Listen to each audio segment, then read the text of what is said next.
Tá bom. Alguém tem alguma questão ou comentário que gostaria de fazer agora? Eu estou me sentindo um pouco perdido com relação ao conteúdo. Bem-vindo à filosofia. Eu fiquei justamente assim, tipo, os impasses assim na vida.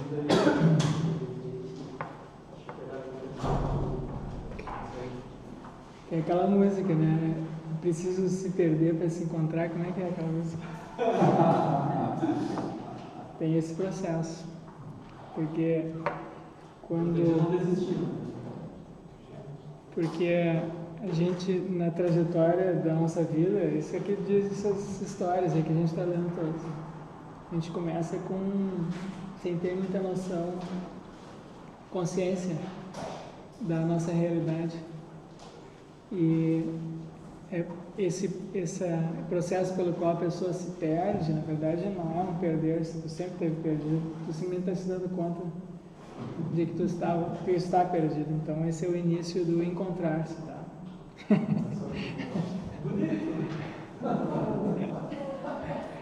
É assim com todos os processos de conscientização. E essas transformações assim espirituais que a gente está vendo aqui tem esse padrão também, esse padrão psicológico, tá? Mas facilita se tu identificar mais precisamente qual é a tua situação, se tu puder dizer exatamente qual é o motivo da tua preocupação. Tu saberia dizer? Honestamente? Sim. Quer dizer, se tu quiser falar, né? Eu posso falar, na verdade. Eu acho que assim, tipo, é um problema de percurso acadêmico. A gente acaba acumulando tarefas, atividades e acaba se sobrecarregando. Então, acho que uma humilde limitação, assim, eu não consigo dar conta de todas as Bom, aí não é um problema da matéria aqui, isso é um problema de organização. Pessoal, né? Sim. Sim, faz parte, né? Tu tem que organizar a tua vida. Aí uma coisa é individual, tu tem que... quer dizer, eu posso te ajudar, né? Mas aí aqui teria que ser fora daqui, tá?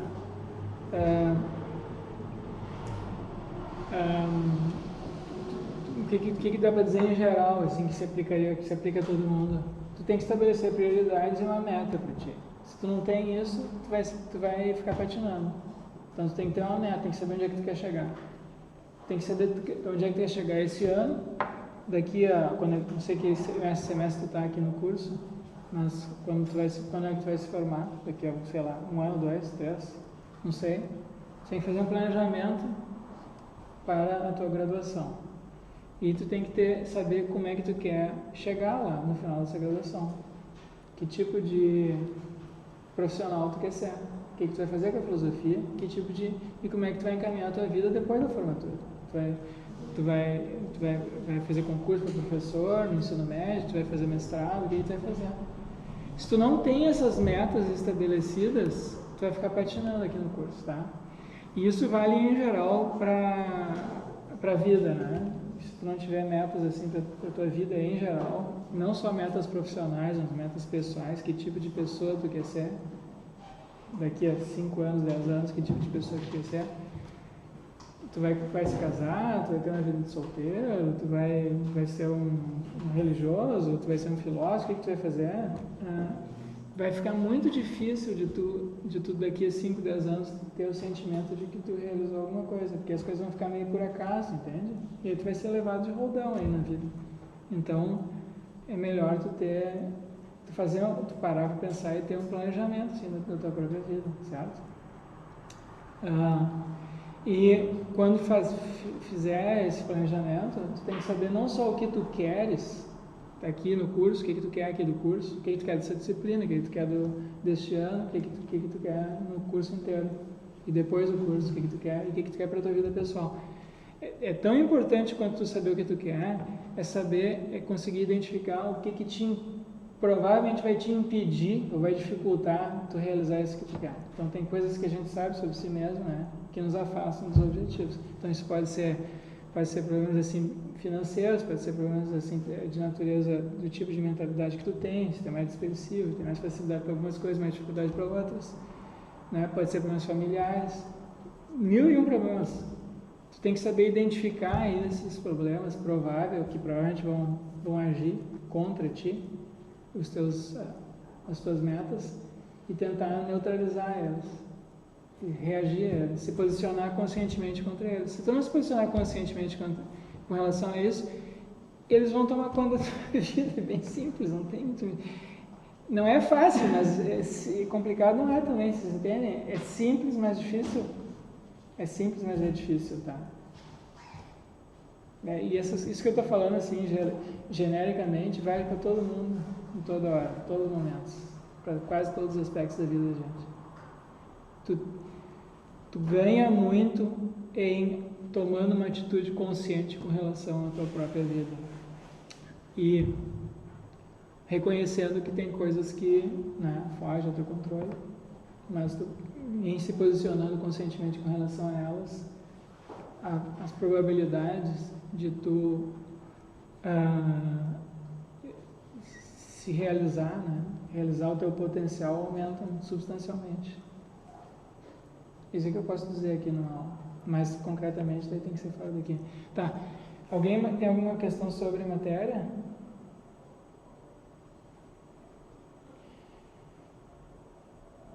Não?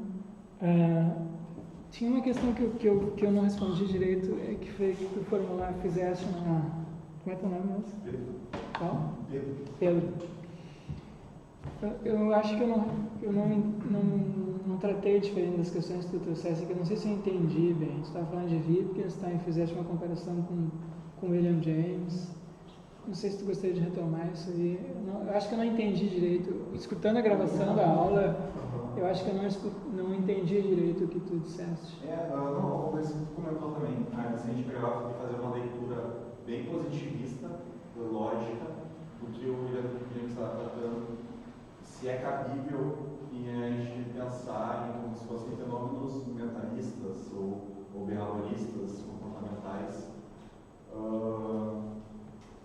Ao meu ver, parece que tem uma brecha, assim, tem como autores mais comportamentalistas lerem isso e explicarem que isso aqui se trata de alucinações ou coisas assim, né, desse tipo. E mais nesse tratamento, assim, né, o que é, desde que o William James escreveu isso aí até hoje, como que os psicólogos têm tratado, né, a nossa linha mais filosófica que a gente está vendo dessa forma pragmatista, assim, analisando dessa forma filosófica, né, essas experiências religiosas e tal. Mas sobre essa abertura, essa leitura ter também um caráter mais comportamentalista ou mais cientificista, assim, né? E daí, de certa forma, a gente vai ter que abstrair uma série de conceitos que o James vai ser importante, né? Essas experiências não tem como analisar de uma forma empírica, por exemplo, e todos esses problemas que tem de visão aqui. Não tem como analisar de maneira empírica, tu acha? Alguma dessas qualidades de eventos, de experiências, algumas creio que não, assim. Por que não? Que tem a ver com o indivíduo e nem ele lembra direito do que aconteceu, uma certa experiência, um sono, alguma coisa assim. E essa análise pode ser um pouco conflituosa, assim, né? Se a gente for dar um rigor científico para ela, né? Mas olha só, isso não é um impedimento para pesquisa empírica. Porque, mesmo quando já uma pessoa está estudando física, né? Buracos negros, enfim, tem muitas coisas que não se sabe a respeito de buracos negros, que vêm sendo descobertos. Agora há pouco ele bateu uma foto.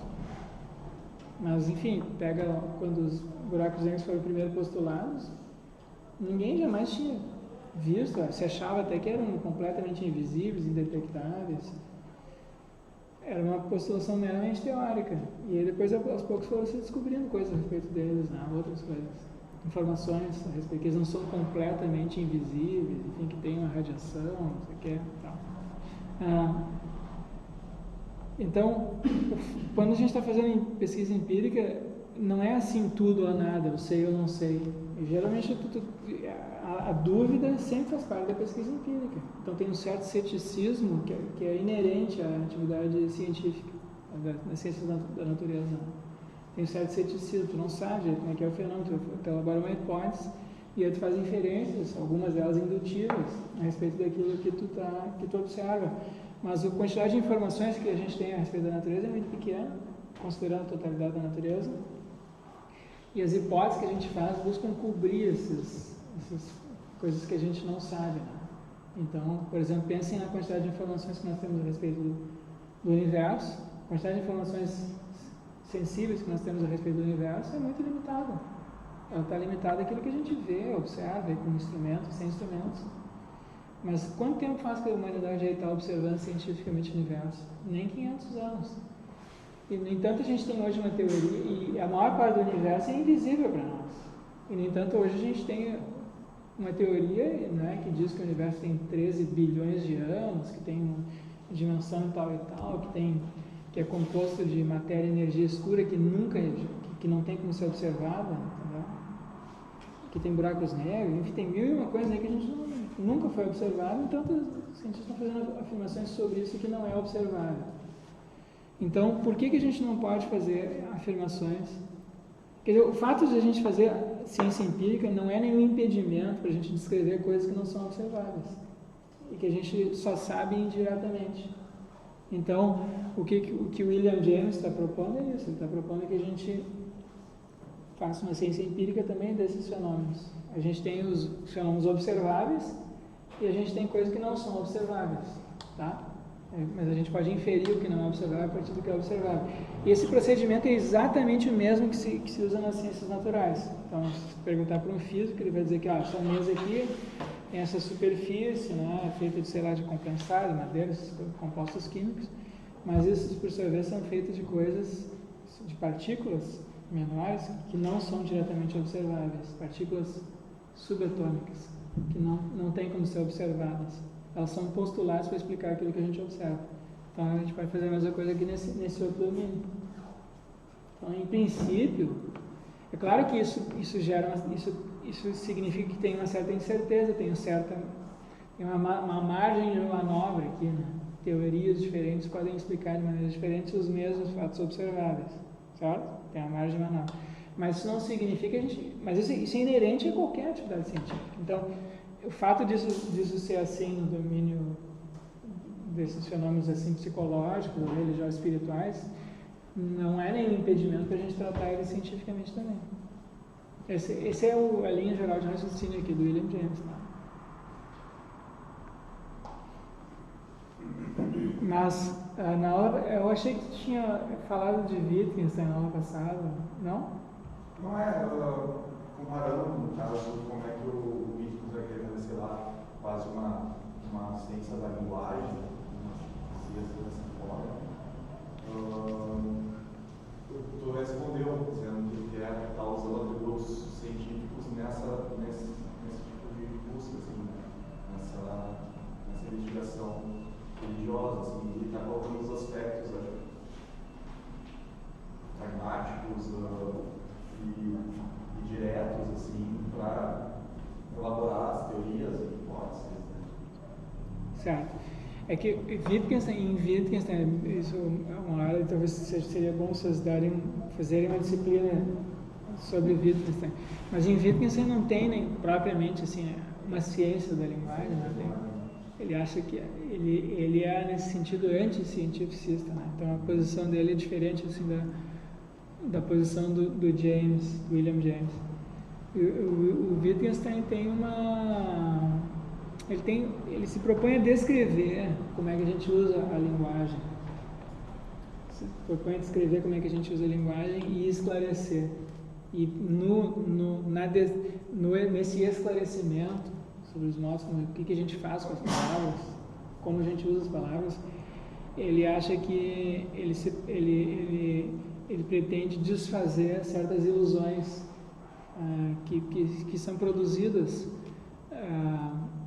espontaneamente pelo modo como a gente usa a linguagem. Tá? E Então tem muitos usos da linguagem que produzem assim erros sistemáticos, ou parecem induzir certos erros sistemáticos. Aí tem muitos casos disso. Bom, e ele tratou, entre outras coisas, da linguagem religiosa.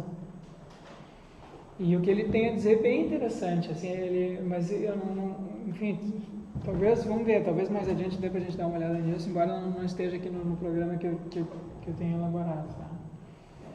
Mas ele diz assim, por exemplo, que a gente às vezes fala descreve as crenças religiosas, ou o vocabulário que a gente usa para expressar crenças religiosas é muito parecido com o vocabulário que a gente usa para expressar, por exemplo, crenças empíricas. Eu acredito que hoje é dia 22, segunda-feira, assim por diante, né? Eu acredito que na semana passada fizeram uma foto do buraco negro. A gente usa assim.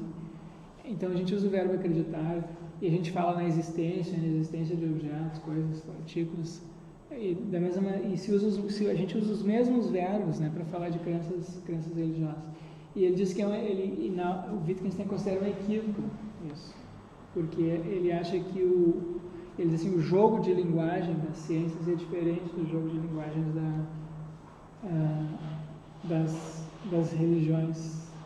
Então, quando uma pessoa expressa uma crença religiosa,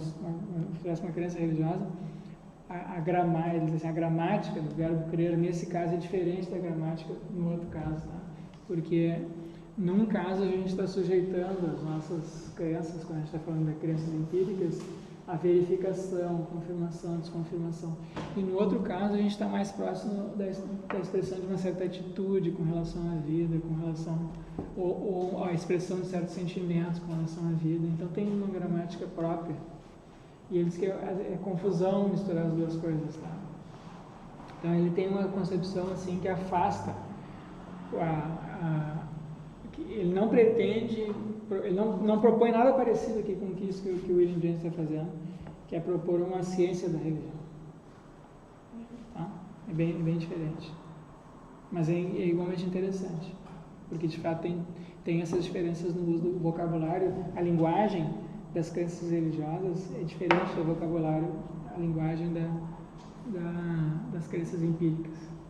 É que não há muito recurso, né, em termos de vocabulário, né? Não dispomos de tantos recursos de palavras, de vocabulários para usar aqui, tem bastante para usar lá. Nosso vocabulário é relativamente limitado. Né? Mas o vocabulário a gente cria vocabulário, né? Na ciência, o vocabulário técnico da ciência, todo o vocabulário é artificial. Buraco negro, matéria, energia escura, quarks, elétrons, prótons, essas coisas foram tudo inventadas. A gente cria vocabulário. Os cientistas criam um vocabulário para descrever fenômenos que até então eram desconhecidos. E nada impede que se faça o mesmo aqui, tá? Ou pense no vocabulário da psicanálise, que foi todo inventado, ego, superego, inconsciente, isso aí foi tudo criado por cientistas para descrever um certo tipo de fenômeno. Então nada impede que quando tu está desenvolvendo uma teoria científica, tu pode criar um vocabulário novo, não tem nenhum impedimento. Tu pode criar uma linguagem nova, né, para falar de fenômenos diferentes. Isso não é nenhum impedimento. Quer dizer, isso corre em paralelo, quer dizer, as duas coisas vêm juntas, né? No desenvolvimento de uma teoria científica, tu tem tanto a elaboração de hipóteses quanto a criação da linguagem adequada para formular aquela hipótese. Então, as grandes transformações científicas geralmente vêm acompanhadas da criação de um novo vocabulário científico para tratar daqueles fenômenos. E tu só tem a descoberta de um novo fenômeno na ciência, geralmente vem acompanhado de um novo vocabulário para descrever aquele fenômeno. Então, essas coisas aí não... É difícil, né? Mas ela não é impossível, tá? Bom,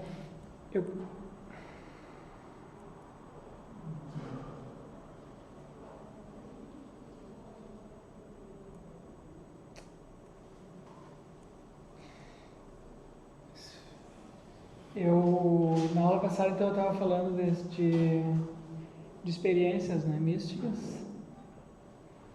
E eu dei alguns exemplos. Eu queria só completar com mais alguns. Aqui, não sei o que aconteceu aqui na página, vamos ver.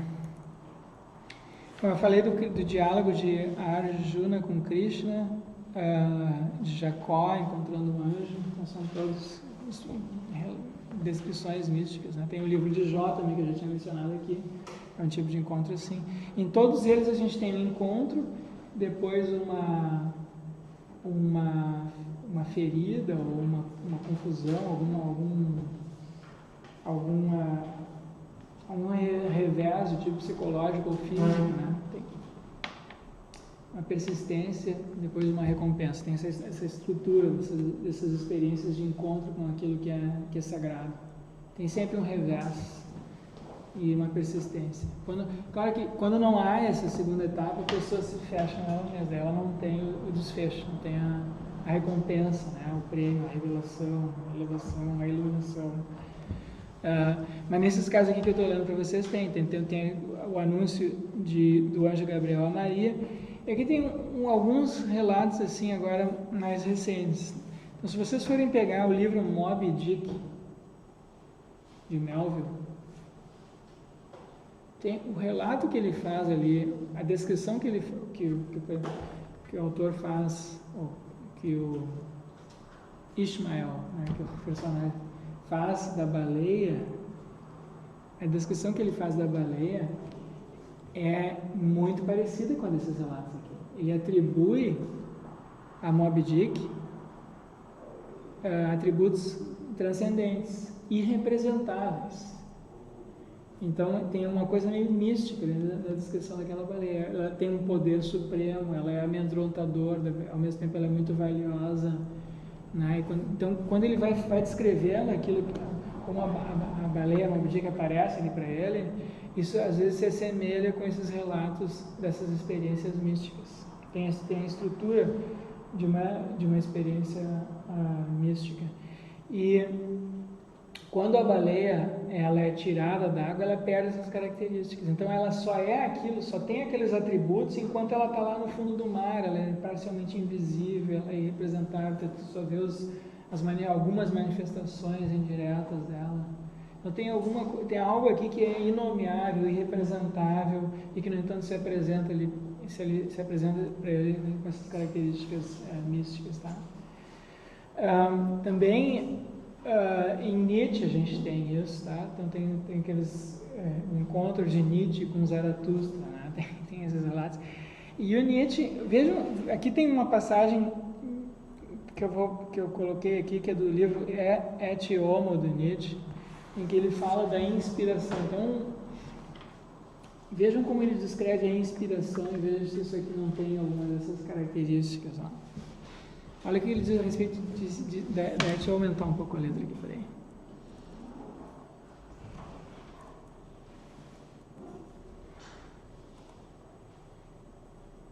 Vamos ver aqui.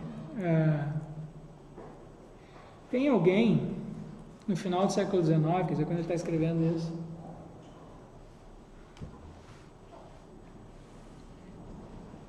alguém tem, né? É uma pergunta. Alguém tem no final do século XIX um conceito claro do que os poetas de épocas fortes chamavam de inspiração? Quer dizer, isso é uma coisa que ele acha que meio que se perdeu. Alguém tem um conceito claro do que os poetas antigos chamavam de inspiração? Caso contrário, quero aqui descrevê-lo. Que ele teve uma inspiração. Ele teve uma inspiração.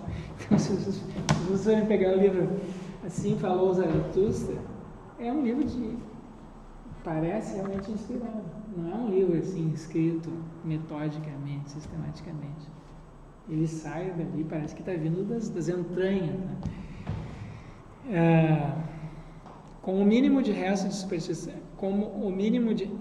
de superstição, em si, dificilmente alguém saberia de fato rejeitar a ideia de ser apenas a encarnação, simplesmente o porta-voz, o médium de poderes superiores.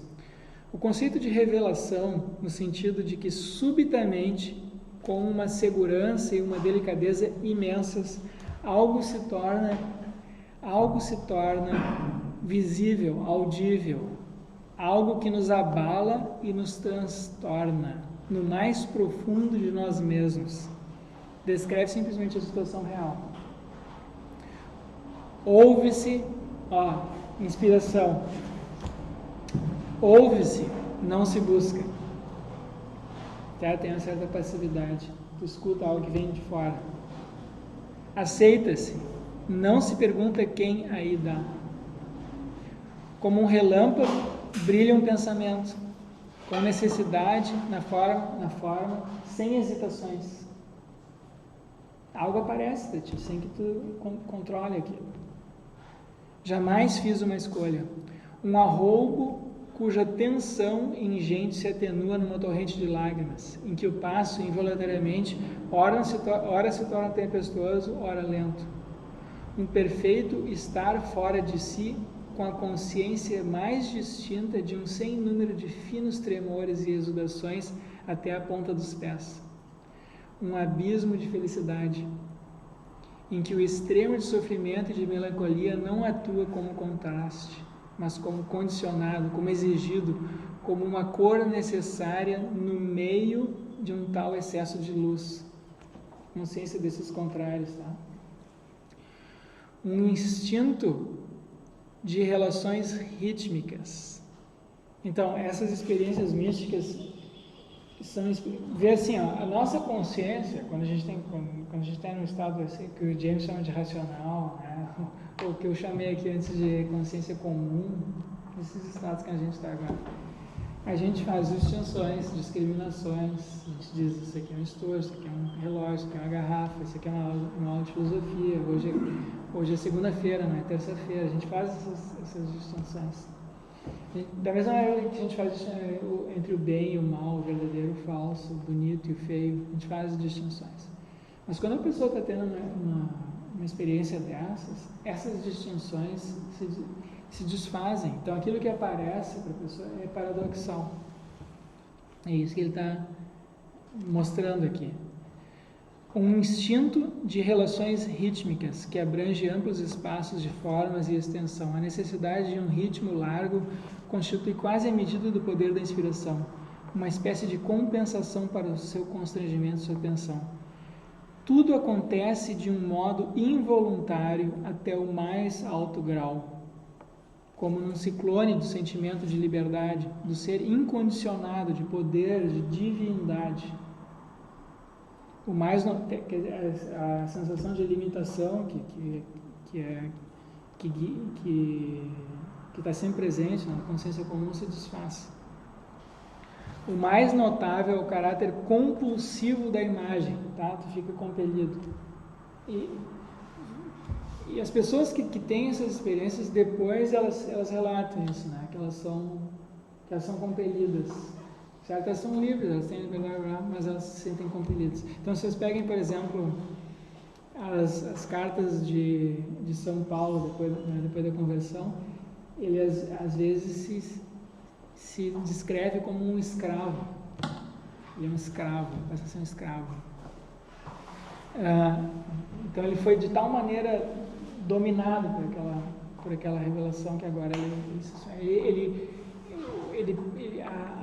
no caso de São Paulo é um caso assim, extremo, né? Mas isso a gente vê, né? Muitos desses místicos, eles praticamente deixam de ter vida pessoal, não tem mais vida pessoal, eles passam a ter uma vida de serviço da divindade, de algo sagrado, né? E vejam o caso de São Francisco, né? Toda a vida dele foi dedicada a isso, o caso de Santa Teresa que eu mencionei aqui. Ou mesmo no caso de Arjuna, ele passa a se colocar a serviço do Krishna. Então, a gente tem uma mudança do eixo da vida da pessoa. O mais notável é o caráter compulsivo da imagem, da metáfora. Deixa de se ter um conceito do que é uma imagem ou uma metáfora, tudo se oferece como uma expressão mais imediata, mais correta, mais simples. De fato, para lembrar uma palavra de Zaratustra, parece que as coisas surgem por si mesmas e se proporcionam a metáfora. Todas as coisas aqui acorrem amorosamente ao teu discurso e te adulam, querem com efeito cavalgar sobre as tuas costas. Em cada metáfora galgas tu aqui para cada verdade. Para ti se abrem as palavras de todo ser e sacrários da palavra. Todo ser pretende aqui tornar-se palavra, todo ser devir quer de ti aprender a falar. Então isso aí é a inspiração, a experiência da inspiração, que é parecida, né, com essa experiência. Eis a minha experiência da inspiração. Não duvido que é necessário recuar milênios para encontrar alguém que me possa dizer é também a minha. Então o Nietzsche foi um sujeito que teve experiências desse tipo, ok? Então, bom, vamos ver. Então hoje eu vou falar dos capítulos aí finais do livro do William James, e nesses capítulos finais ele faz um balanço, né? E ele extrai conclusões assim filosóficas. Faz uma avaliação assim filosófica. Então ele para de apresentar aquele material, que ele estava aqueles relatos, experiências, tipos de experiências, e a pergunta central agora passa a ser: será que existe algo de verdadeiro nisso tudo? O que a gente pode extrair de verdadeiro dessas experiências? Será que são meras experiências subjetivas? Ou o que a gente pode concluir do conteúdo dessas experiências? Então ele diz nessa conferência aqui 18 sobre filosofia: o senso da presença divina é o senso de alguma coisa objetivamente verdadeira? Existe algo divino, sagrado? Existe Deus, por exemplo?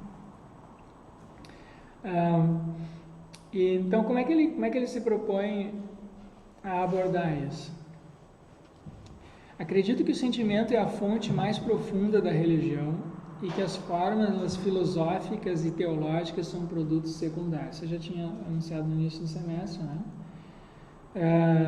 Como as traduções de um texto para outra língua. Então, assim, existe uma variedade de discursos, existem muitos discursos teológicos e filosóficos a respeito das religiões, mas as experiências têm uma estrutura comum, tá? Então ele diz assim: olha, a gente tem para fazer uma investigação, para descobrir a verdade disso daqui, a gente não pode partir dessa variedade de textos. A gente tem que partir daquilo que é comum, porque é isso que é comum que dá origem a essas experiências secundárias, que são as racionalizações, as tentativas de colocar em palavras aquelas experiências. Então é natural que pessoas de culturas diferentes, de épocas diferentes, convivências diferentes, usem palavras diferentes para descrever aquilo que elas estão percebendo. Mas como tem essa estrutura comum, é isso que a gente tem que investigar. Então, para saber se tem algo de verdadeiro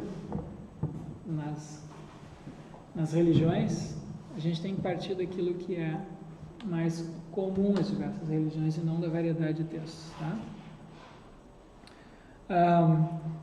Então, vamos ver o que ele diz aqui. Concepções e construções, as concepções, as racionalizações, o discurso, as teorias, são parte necessária da nossa religião, na qualidade moderadora no meio do choque das hipóteses e na qualidade de mediadora entre as críticas das construções de um homem feito por outro. A filosofia terá sempre muito o que fazer. Então existe essa mediação, é inevitável, né? É inevitável o que ele está dizendo aqui. É inevitável que a gente formule um discurso religioso. Quando a pessoa tem experiências, é inevitável que a gente procure depois dar isso um arcabouço conceitual, né? Tem que interpretar isso de alguma maneira. E a filosofia, então, é uma espécie de mediadora, se apresenta como uma espécie de mediadora disso daí. Mas o que a filosofia pode... Como é que a filosofia pode contribuir? Aqui eu vou pular umas partes.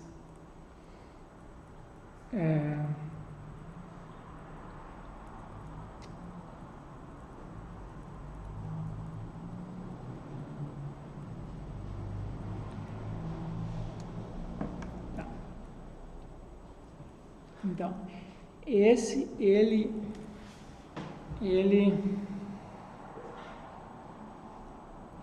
ele acha que, bom, ele apresenta diversas abordagens assim, do discurso religioso, e ele discute as filosofias, sobretudo a filosofia kantiana, que foi muito influente no século XIX e é até hoje muito influente. Então, vocês sabem, né? O Kant tem uma teoria do conhecimento. Imagina que você sabe que aqui o que mais tem no curso de filosofia que talvez é Kant, mas quem não fez a disciplina ainda de Kant certamente fará nos próximos semestres. Então, Kant tem uma teoria do conhecimento que separa, que limita o domínio do conhecimento possível, humanamente possível, àquilo que se nos é apresentado no espaço e no tempo. Certo? Então, para ter conhecimento para Kant, eu tenho que ter intuições e conceitos. Todo conhecimento para Kant é formado de intuições de um lado e conceitos de outro. Intuição é algo que se nos é apresentado, que é imediatamente. E o conceito os conceitos são classificações que a gente faz a respeito dessa intuição. Então, eu entro aqui nessa sala, eu tenho uma intuição aqui dos objetos nessa sala e eu classifico esses objetos de uma certa maneira. Tem uma cadeira ali, né, tem um computador aqui, assim por diante. Então, eu tenho um objeto que me é apresentado e eu classifico, tenho uma intuição, e sobre essa intuição eu opero um julgamento. Tá? E o produto disso, então, que a gente chama de conhecimento para Kant. Só que o Kant não tem a gente só tem intuições, ele diz, de coisas no espaço e no tempo. Só temos intuições de coisas no espaço e no tempo. Então, o resultado disso é que, para Kant, nós não temos como ter conhecimento de nada que esteja fora do espaço e do tempo. Só que os objetos tradicionais da metafísica, né, para Kant, mas muitos objetos tradicionais das religiões, são objetos que estão fora do espaço e do tempo. Então, Deus, a alma, a totalidade do mundo, não se apresentam, não tem como ser apresentadas no espaço e no tempo. Então, a gente não tem como ter conhecimento deles. Então, essa é a conclusão célebre da filosofia kantiana, que sobre esses objetos eu posso ter fé, mas não propriamente conhecimento. Tá? Então, tem uma separação clara para Kant entre o que pode ser objeto de conhecimento e o que só pode ser objeto da fé. Então, a religião para Kant é só fé, não tem conhecimento. William James está dizendo aqui o contrário do que o Kant está dizendo. Tá? É uma filosofia nesse sentido anti-kantiana, nesse particular. Porque ele está dizendo que eu posso também ter conhecimento dessas coisas que não se apresentam para nós no espaço e no tempo. Eu posso ter um conhecimento indireto. Ok? Então, porque eu tenho experiências, essas experiências místicas, eu tenho experiências religiosas, experiências espirituais. E com base nessas experiências espirituais, na estrutura embora pode ser que não sejam objetos que sejam apresentados ali imediatamente para essas experiências, mas estudando a estrutura dessas experiências, eu tenho uma via indireta para conhecer os seus objetos possíveis. Então, eu posso, pelo menos em princípio, eu posso ter uma via de uma ciência ir para uma ciência da religião. Tá? Coisa que para Kant é impossível, a priori, mas é impossível. Entende? Então, tem uma perspectiva aqui bem diferente dessa perspectiva kantiana. Para James não tem essa separação rígida, né, que o Kant estabeleceu. Então, esse capítulo aqui discute essas diferenças, e ele é um filósofo pragmatista. Então, ele introduz aqui, assim, apresenta o que ele quer dizer com pragmatismo. Isso para nós agora não vai ser tão importante, tá? Mas, pelo menos, é importante que vocês saibam que ele fez isso, né? E que ele está estudando isso dessa perspectiva assim, pragmatista. Então, o que ele quer dizer com pragmatismo?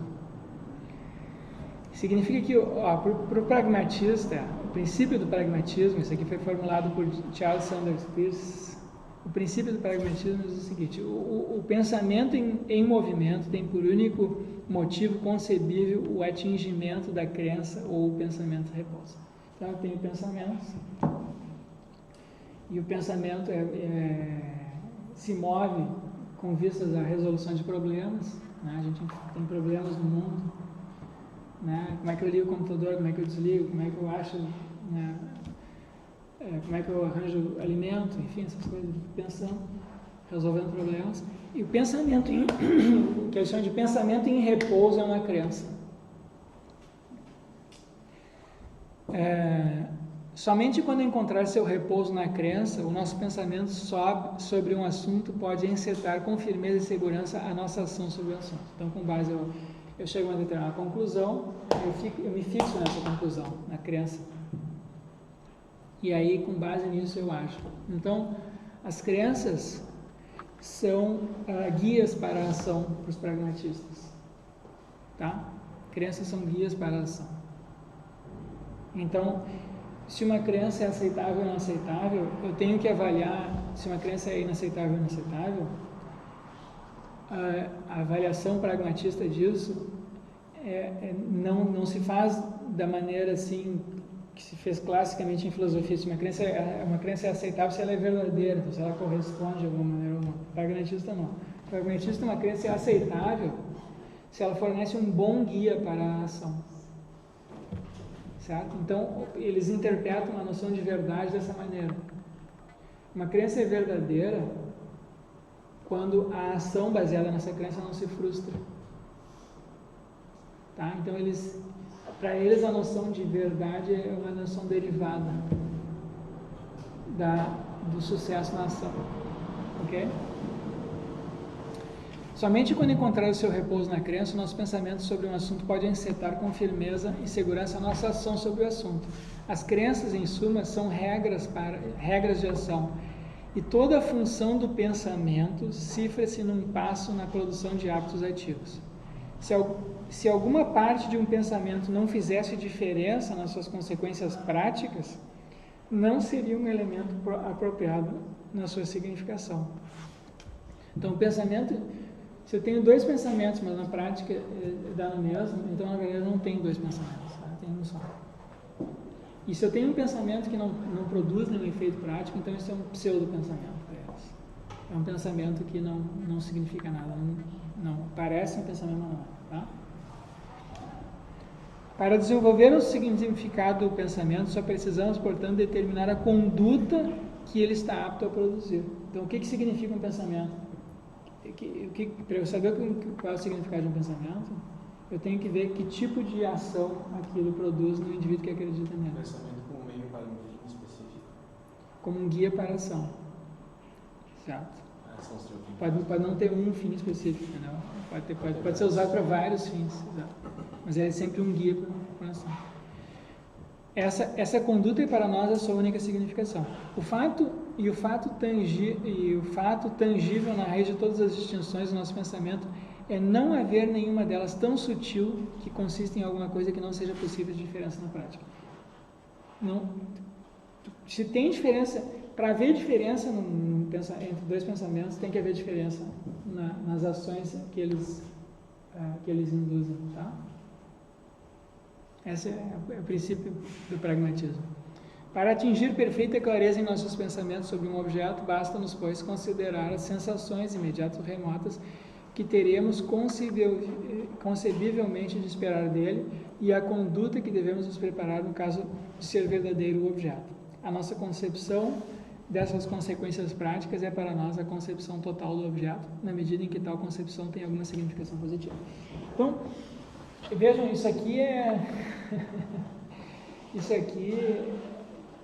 aqui produz muita diferença agora na avaliação das crenças religiosas. Ok? Porque para eu avaliar, o que significa avaliar a verdade de uma crença religiosa aqui? Significa avaliar que efeitos isso produz na prática das pessoas. A pessoa que acredita, que guia isso fornece para a ação. E se essa ação guiada por essa crença vai se frustrar ou não vai se frustrar. Se ela não se frustra, ela é verdadeira. Se ela se frustra, ela é falsa. certo? Então, a avaliação da verdade e falsidade não se dá assim, tem uma correspondência, tem um objeto aqui, tem uma situação aqui, uma proposição e um fato. E, então, se a proposição corresponde, né? Se a proposição descreve esse fato, ela é verdadeira, se ela não descreve esse fato, ela é falso. Não é assim que eles fazem a avaliação da verdade na crença. Eu tenho uma crença, uma proposição, como é que isso guia a minha ação? E se a minha ação agora vai ser frustrada ou não? Essa é a medida da verdade e falsidade de uma crença. Ok? Então, isso é a filosofia diferente da filosofia clássica a respeito da verdade e da falsidade. Tá? Então, isso tem consequências para a nossa avaliação aqui. E é uma alternativa que vem se apresentando, e sobretudo nas filosofias naturalistas da segunda metade do século XX, tem essa contraposição, né? entre essas concepções correspondentistas da verdade e as concepções pragmatistas da verdade. E a gente tem muitas versões contemporâneas dessa contraposição agora, tá? Então, isto é, se aplicarmos o princípio do pragmatismo, isso que a gente acabou de ver, aos atributos metafísicos de Deus, então vocês pensem na teologia cristã tradicional. A teologia cristã tradicional fala naqueles atributos. Deus é onisciente, onipresente, eterno, o que mais? Sumamente bondoso, ilimitado, enfim. Então, se aplicarmos o princípio do pragmatismo aos atributos metafísicos de Deus, rigorosamente assim chamados, enquanto os distintos dos seus atributos morais, então, atributos morais é sumamente justo, sumamente bom, amoroso, sumamente amoroso. Se pegar os atributos metafísicos por oposição aos atributos morais. Creio que, embora uma lógica coerciva nos forçasse a acreditar neles, e mesmo que eu fosse obrigado pela lógica a acreditar neles, ainda teríamos que confessar que eles careciam de toda a significação inteligível. Pelo princípio do pragmatismo, eles não querem dizer nada. Porque que diferença faria para a nossa orientação prática na vida se Deus é eterno ou não é eterno, se é infinito ou não é infinito? A orientação prática, isso ele diz, não faz nenhuma diferença. Tá? Então, do ponto de vista pragmatista, não tem muita significação, isso aqui não tem nenhuma significação. Ok? São palavras, a gente pode ser levado a acreditar nelas, mas, a rigor, pelo princípio pragmatista, não quer dizer nada. Tomemos a existência de Deus, por exemplo, ou a sua necessidade, ou a sua imaterialidade, ou a sua simplicidade, ou superioridade sobre a espécie, variedade e sucessão. E assim por diante. Ele argumenta que, do ponto de vista pragmático, não faz diferença.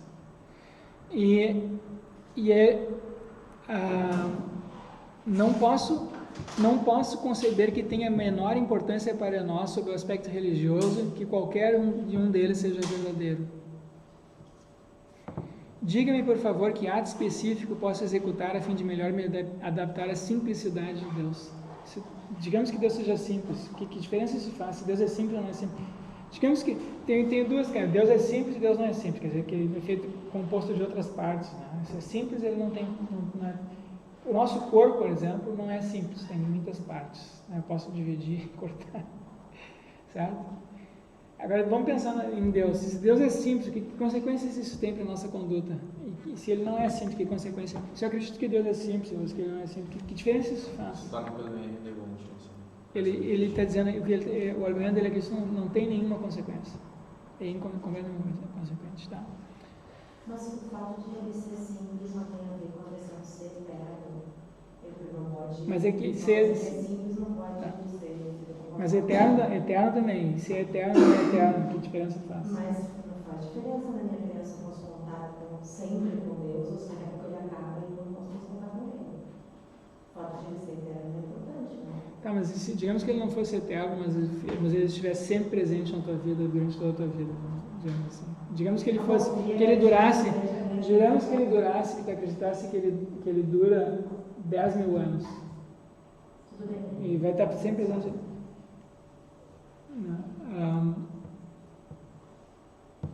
Então, bom, vamos ver, tá?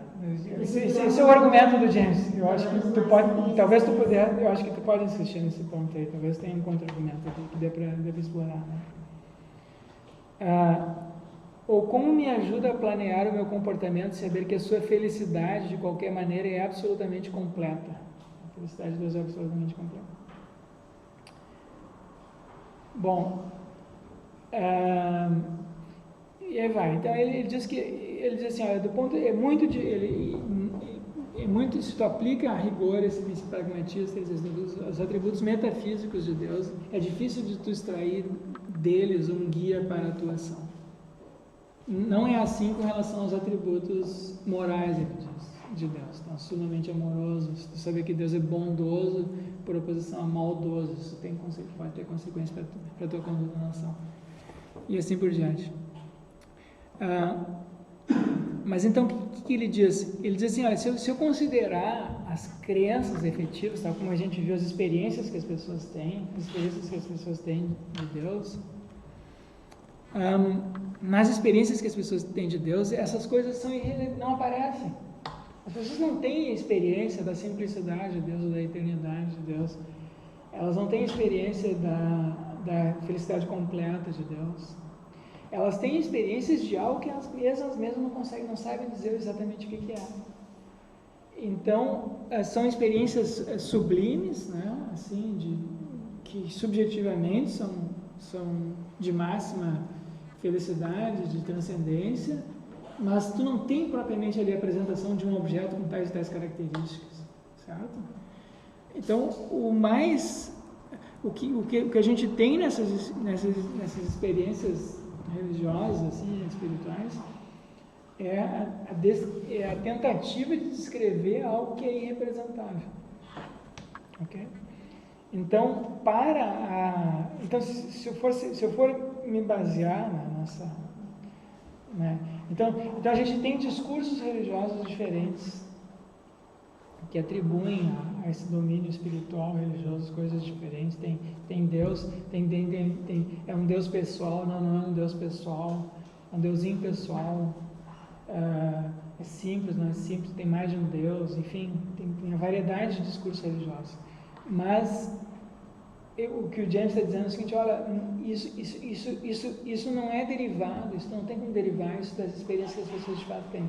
Isso é uma racionalização posterior que varia culturalmente, de acordo com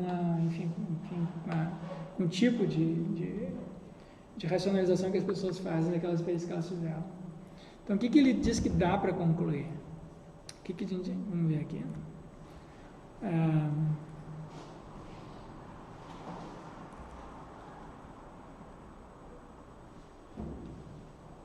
Vou pular aqui essas partes aqui. Então, o que a filosofia pode fazer? Ele diz. O que a filosofia pode fazer?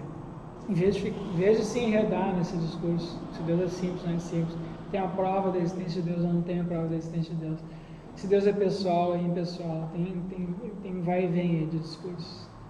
E eu não tenho como ancorar isso nas nossas experiências. Não tem que mostrar essa experiência compatível só com esse discurso aqui, não com aquele lá. Não só com essa teologia, não com aquela. O que a filosofia pode fazer? Então ele diz assim, se eu quiser abandonar a metafísica e dedução pela crítica e pela indução, diz assim, se eu quiser estudar esses assuntos desde um ponto de vista empírico, indutivo, e transformar-se francamente de teologia em ciência das religiões, se eu quiser abordar esses assuntos não de uma perspectiva teológica, mas de uma perspectiva empírica, portanto científica, a filosofia poderá vir a ser tremendamente útil. O intelecto espontâneo do homem sempre define o divino que ele sente de maneiras que se harmonizam. Então as pessoas têm experiências, e aí? Tem os sentimentos, tem a experiência. Ele define o divino que ele sente de maneiras que se harmonizam com seus preconceitos intelectuais temporais, com a ciência da época, com a cultura da época, com a cultura da sua região. A filosofia pode, por comparação, eliminar o local e o acidental nessas definições. Então, tem muitas caracterizações disso que é divino ou transcendente. O que a filosofia pode fazer? A filosofia pode pegar esses diversos discursos sobre o divino transcendente e filtrar. O que é que pertence? Por exemplo, tem o discurso judaico, tem o discurso cristão, tem o discurso muçulmano, a teologia hindu, a budista. Eu posso agora comparar esses diversos discursos, essas diversas teologias e filtrar. Será que tem coisas que são comuns a todas elas? Será que tem coisas que pertencem à cultura, ao contexto cultural na qual ele foi produzido, ao contexto, digamos assim, hindu, ou ao contexto ali do Oriente Médio, onde surgiu o cristianismo, o judaísmo, né? Ao contexto em que surgiu o budismo? O que pertence às culturas, à mentalidade da época e o que é comum a esses diversos discursos? Então, a filosofia pode remover incrustações históricas, não só dos dogmas, mas também do culto, pondo em paralelo as construções religiosas espontâneas com os resultados da ciência natural.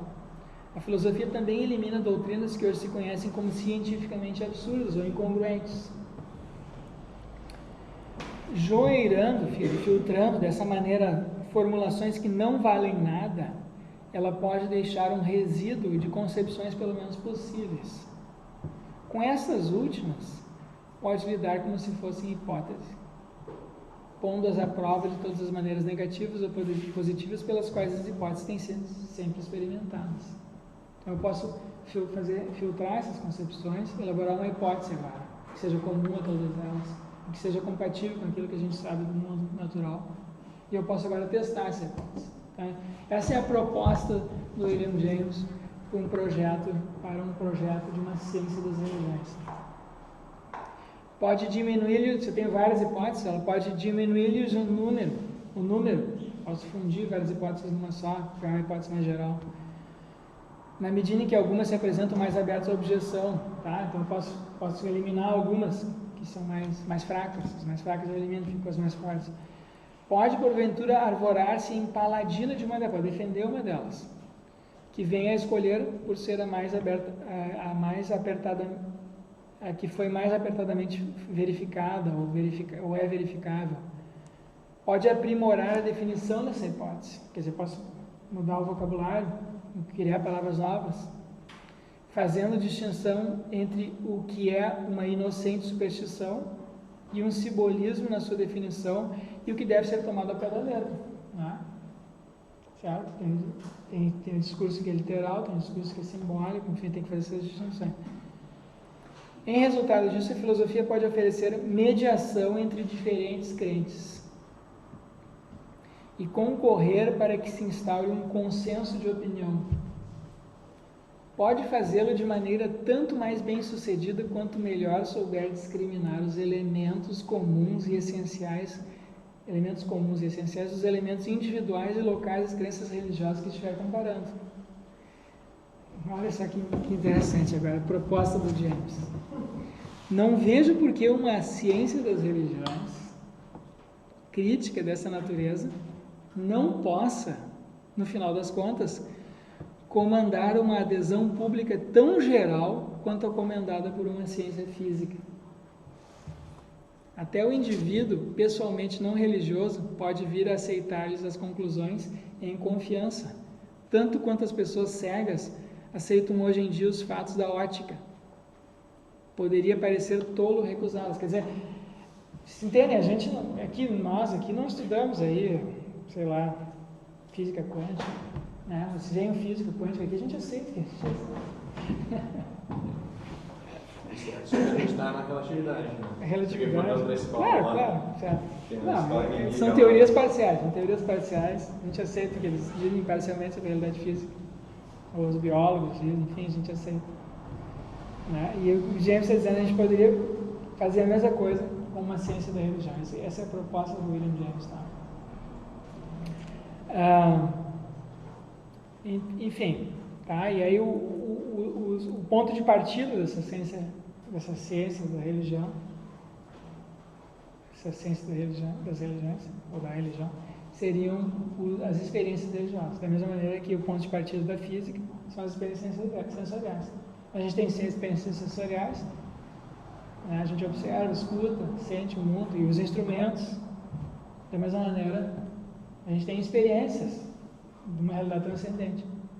Então a gente pode, da mesma maneira que a física a biologia parte de experiências, só que sensoriais, a gente pode partir dessas experiências aí, espirituais, e formar uma ciência da religião. Essa é a proposta do William James, tá? Então, vamos ver o que ele diz aqui a respeito dessa ciência. Alguém tem algum comentário? Acho que eu estou fazendo isso aí. Você vai Acho que fazer? eu já estou fazendo isso aí. Ótimo. Então vamos. Peguei um argumento de Aristóteles e um da Sagrada Escritura e estou no projeto do TCC é mostrar como Deus e o nada existem e podem ser provados por toda pessoa. A existência de Deus e do nada pode ser provada por todas as Tá, pessoas. mas olha só. Comprando a briga do Tomás de Aquino. Cuidado, basicamente. porque- Tá comprando a briga do Tomás de Aquino. Não, Não interessa. é que transpassa por todas as áreas do conhecimento. Isso Mas assim, eu em espírito tu tá de acordo com o William Sim. James, mas assim, a rigor não, tá? Porque o James considera essa proposição Deus existe como uma dessas proposições metafísicas que não tem nenhum efeito prático, tá? Não, estou falando provar empiricamente. Bom, vamos ver. Vamos ver os detalhes. Tem que ver bem. Então, vamos ver aqui, tem mais algumas coisas aqui, tem uma seção aqui que ele fala, chama de outras características, então ele faz mais alguns comentários. Aqui, vamos ver aqui.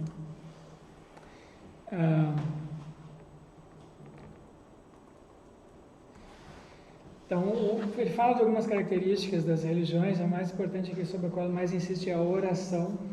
Então, ele fala do cristianismo em particular aqui nessa seção. Isso, é confissão, tem como é? Confissão, oração e qual é a terceira agora? Não importa, mas o mais importante aqui para nós é a oração. E aí ele diz assim, olha, o que ele chama de oração aqui? Todo tipo de comunhão ou conversação interior com o poder reconhecido como divino, pelo indivíduo que subjetivamente. Então, tu tem uma experiência, algo para ti aparece como sendo divino, tá? Esse algo divino, tu pode chamar de Deus, pode chamar de o que tu quiser, não importa o nome, tá? Sobre a oração tem pesquisa também, né? Isso. E tu pode atribuir os atributos que tu quiser intelectualmente, assim, tu pode dar nomes a esses diversos atributos disso que é apresentado para ti como divino. Isso também não importa. O que importa é que tu tem uma experiência aqui, que a pessoa quando está em oração. Então, a oração nessa acepção mais ampla é a própria alma e essência da religião. Tá? É a própria alma. A religião, diz um teólogo liberal francês, religião é o intercâmbio, uma relação consciente e voluntária, na qual ingressou uma alma aflita com o misterioso poder de que ela depende e ao qual seu destino é contingente. Então, certo? Então, tem a alma aflita ali, pequena, e conhece que tem algo maior do que ela, enfim, com o qual ela se relaciona, e ela interage conscientemente com aquilo. Isso é a oração. Então, tem muitas maneiras de fazer isso, tá? O intercâmbio com Deus realiza-se pela oração. A oração é a religião em ato, ou melhor, a oração é a religião verdadeira. A oração distingue o fenômeno religioso dos fenômenos similares ou vizinhos como sentimento, a oração distingue o fenômeno religioso dos fenômenos similares como sentimento puramente moral e estético. Então, a gente tem um fenômeno vizinho da oração, tem o sentimento religioso, mas tem esse fenômeno vizinho que é o sentimento moral, o sentimento estético, a percepção correta, incorreta, bonito, feio.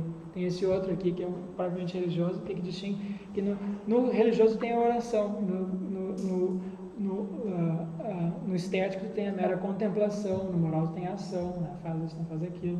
Mas aqui tu tem um intercâmbio, tá? A religião não será nada se não for o ato vital pela qual a mente inteira procura salvar-se agarrada ao princípio do qual tira sua vida. Esse ato é a oração. Termo pelo qual não entendo o vão exercício de palavras, nem a mera repetição de fórmulas sagradas, senão o próprio movimento da alma, tá? Que se coloca numa relação pessoal de contato com o misterioso, cuja presença sente, tem a experiência, sente que tem algo transcendente. Pode ser até antes que ele tenha um nome pelo qual possa ser chamado. Quer dizer, tu não precisa necessariamente ter uma religião, uma filiação. Tu pode nem saber o que é aquilo, mas tu tem esse sentimento. A questão da oração, ela envolve todo o ser, né? Independente de... Mesmo que tu nem sabe se Deus existe ou não existe. Exatamente. Mas a oração envolve todo o ser. Né? Claro, então no início do semestre eu coloquei aquela música, a Romaria, né? Cantada pela Elis Regina, enfim, tem várias pessoas que cantam. Aquilo ali, eu acho que tem ali tu tem isso que ele está falando aqui da essência da religião, a oração, né? Que é o indivíduo se apresentando ali para algo, ou entrando em contato com algo divino, sagrado, e dizendo aí, nem sei rezar, né? na música que ela fala, né? Nem sei rezar, só quero te mostrar meu olhar, quer dizer assim, ele está se relacionando, está sentindo, está interagindo, mesmo sem ter palavra para descrever. Então não importa a forma, não importa o modo, você pode fazer de muitas maneiras, pode fazer silenciosamente, pode fazer falando, pode fazer cantando um mantra, pode fazer dançando, pode fazer contemplando a natureza, mas tem esse intercâmbio, tem esse que eles chamam aqui de movimento da alma. Onde quer que falte a oração interior, não há religião. Então tem que ter essa experiência interior. Por outro lado, onde quer que a oração se eleve e faça fremir a alma, mesmo a ausência de formas ou doutrinas, temos a religião viva. Então tu não precisa ter uma afiliação religiosa, uma instituição religiosa, uma forma, um ritual, tu não precisa ter. Tá? Bom. Então isso é uma característica importante. Depois ele diz assim, ó. Então, outra caracterização agora mais psicológica, dá uma caracterização mais psicológica disso. Oração é o nome geral para uma atitude aberta e fervorosa expectativa. Se não perguntarmos a quem orar, se então perguntarmos a quem orar, para quem tu está rezando? Está rezando para Deus, está rezando para Jesus, para Allah, para não sei quem, para Buda? A resposta, por estranho que pareça, há de ser que isso não tem muita importância, tá? São nomes diferentes. Porque a rigor,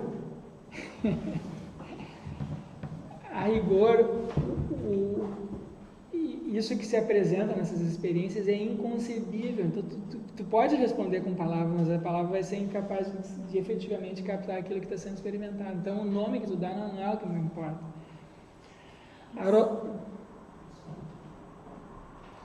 A oração não é, na verdade, uma coisa puramente subjetiva. Significa um aumento real da intensidade de absorção do poder espiritual graça. Mas ainda não sabemos o suficiente do que se verifica no mundo espiritual para saber como opera a oração. Tá? Então tem um fenômeno ali. Mas o que está causando esse fenômeno? Não sei, não sabemos. O que está causando? A gente não sabe. Mas isso não quer dizer que a gente não possa dizer já que o fenômeno não é real. Eu posso saber que algo existe sem ter dele uma descrição adequada, vocês entendem? Eu posso saber que um certo fenômeno é real sem saber as suas causas, sem conhecer as suas causas. E é isso que o James está dizendo aqui. Ainda não sabemos o suficiente do que se verifica no mundo espiritual para saber como opera a oração, quem a conhece ou através de que espécie de canal a graça é concedida. E assim vai. Bom. Professor, sem nenhum proselitismo, aqui tem uma parte na Bíblia cristã, se não me engano, que acho que foi Moisés, não sei quem foi, meu colega aqui deve saber, né? E que perguntou qual é o teu nome, perguntando para a divindade, né? Para Deus. Aí ele meio tipo, Deus fica com saco cheio de que um nome para mim, tipo, eles me respondem, eu sou o Yahvé lá Mas significa eu sou, deu. Não me enche o saco tentando me dar um nome. Mulher assim mesmo? Sim. Pelo menos na Bíblia cristã é assim mesmo. Não me enche o saco, eu sou, deu. Eu sou aquele que sou. Isso. É. E a gente vê isso nas diversas traduções, né? Diversas traduções dizem também a mesma coisa.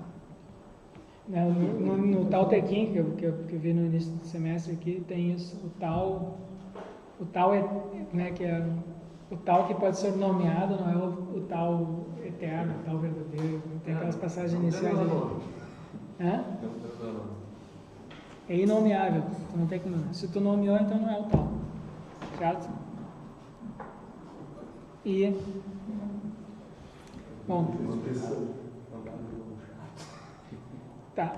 O último aspecto, e mais um aspecto, a gente fala dessas características adicionais, né, das características religiosas. O último aspecto da vida religiosa que me cumpre tocar é o fato de se ligarem às suas manifestações com tanta frequência à parte subconsciente da nossa existência. Tá? Então, o que ele está dizendo aqui? Isso aqui é no início, isso aqui é antes da teoria psicanalítica freudiana, tá? Mas já tinha essa noção de subconsciente, os psicólogos no final do século XIX que usavam isso. Ele cita aqui um que foi importante nessa época, é o Myers, Frederick Myers, que tem vários livros tratando esses fenômenos místicos, religiosos aqui. Os senhores talvez estejam lembrados do que eu disse na conferência de abertura a propósito da prevalência do temperamento psicopático na biografia religiosa. Tá? Lembra que a gente começou aqui com religião e psicose, enfim, coisas assim. Com efeito, os senhores dificilmente encontrarão um líder religioso, seja ele de que espécie for, e cuja vida não haja registro de automatismos. Automatismos. Tá? Coisas, então, isso que o Nietzsche falou ali da inspiração, ou seja, que tem esse elemento, tu fica inspirado, e tu escreve, aquilo vem de fora, como se viesse de fora para dentro, não é tu que está pensando, não tem reflexão, é automático. Por si mesmas equivalem à inspiração. Refirme a líderes do pensamento e sujeitos de experiência intelectualizada. São Paulo teve suas visões, seus erros, seus dons de língua, por menor importância que desse a este último. Toda a série de santos e heresiarcas cristãos, incluindo os maiores, os Bernardos, Loyolas, Luteros, os Fox, os Wesley, tiveram suas visões, vozes, condições de rapto, a impressão de estar sendo guiados e aberturas. Tinham essas coisas porque eram donos de uma sensibilidade exaltada, e as pessoas de sensibilidade exaltada estão sujeitas a essas coisas. Mas aí vai, tá? E aí ele diz assim, ó, o grande campo para o sentimento de ser o instrumento de um poder mais alto é naturalmente a inspiração. Ele dá alguns exemplos. Né, como uma depois da outra, as mesmas... Isso aqui então aqui é um exemplo. Como uma depois da outra, as mesmas características se reproduzem nos livros proféticos. O processo é sempre extremamente diferente do que seria se o profeta chegasse à sua visão interior das coisas espirituais pelos esforços tentativos do próprio gênio. Se fosse uma reflexão, conclusão, não é assim que funciona. Há nisso alguma coisa aguda e súbita. Ele pode colocar o dedo, por assim dizer, no momento em que isso se produz. E o momento chega sempre na forma de uma força extrema, avassaladora, contra a qual ele luta, porém em vão. Atentem, por exemplo, para a abertura do livro de Jeremias. Leiam, da mesma maneira, os 2 primeiros capítulos da profecia de Ezequiel. E assim vai, tá? Então a gente tem essa característica do domínio de algo inconsciente. E aí tem alguns exemplos aqui. Eu vou pular, aqui tem um exemplo de um muçulmano. Disse que Maomé teria respondido que às vezes ouvia como um dobre de sino que produzia nele o mais vigoroso dos efeitos. E quando o anjo se alongava, ele recebia a revelação. Às vezes também mantinha um diálogo com o anjo como se fosse um homem, de modo que não encontrava dificuldade para compreender-lhe as palavras. As autoridades mais recentes, contudo, distinguem ainda outras espécies. No Itgan, enumeram-se as seguintes: relações com tipos de experiências, né? Revelações com dobre de sino. 2. Por inspiração do Espírito Santo no coração de Maomé. 3. Por Gabriel em forma humana. 4. por Deus imediatamente, quer quando acordado, como em sua jornada para o céu, quer em sonhos. E um outro autor enumera as seguintes espécies: 1, sonho; 2, inspiração de Gabriel no coração do profeta; 3, Gabriel assumindo a forma de Daía; 4, com o som de sinos, etc. 5, Gabriel em sua própria persona; 6, revelação do céu; 7, Deus aparecendo pessoalmente, porém velado; 8, Deus revelando-se imediatamente sem véu. E aí vai. Então, entende esse ponto? As tradições todas falam as mesmas coisas parecidas no que diz respeito às experiências que as pessoas têm. Aí ele dá um exemplo aqui dos Mormons.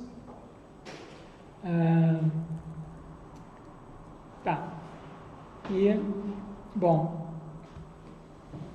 conclusões. Vamos para as conclusões, mas vamos fazer um intervalo aqui, são quase 6 horas agora, vamos fazer um intervalo de 10 minutos e aí eu vou passar para essas